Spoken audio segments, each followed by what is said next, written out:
দুশ্চিন্তা এবং ডিপ্রেশন আমাদের জীবনেরই অবিচ্ছেদ্য অঙ্গ।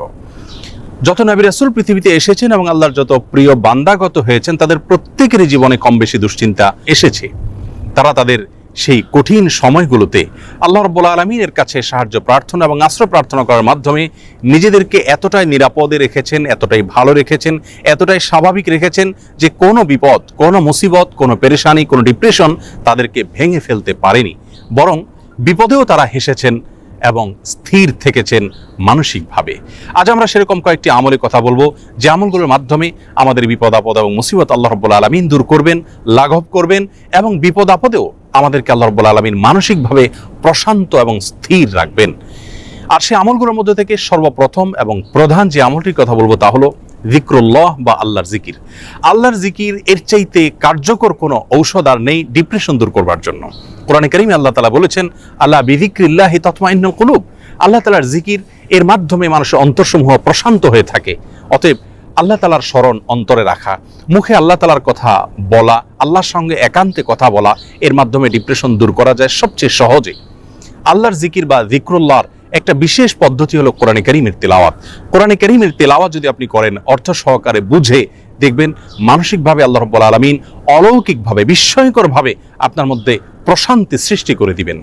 যিকরুল্লাহ বা আল্লাহর জিকিরের আরেকটি বিশেষ পদ্ধতি হলো সকাল এবং সন্ধ্যায় প্রিয় নবী সাল্লাল্লাহু আলাইহি সাল্লাম অনেকগুলো জিকির এবং দোয়া আল্লাহর কাছে নিবেদন করতেন।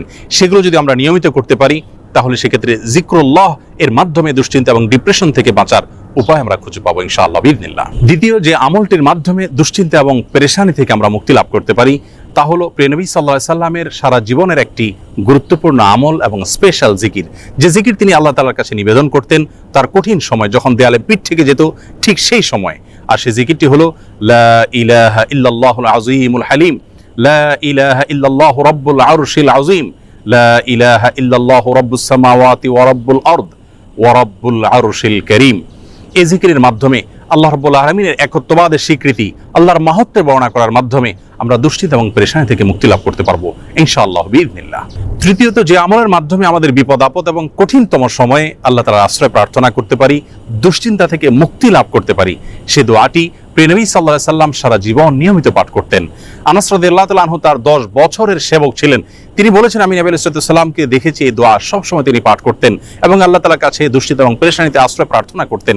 আর সে দোয়াটি হলো আল্লাহুম্মা ইন্নী আউযু বিকা মিনাল হাম্মি ওয়াল হাযান ওয়াল আজজি ওয়াল কাসাল ওয়াল বুখলি ওয়াল জুবন ওয়া দালা'আদ দাইনি ওয়া গালাবাতির রিজাল।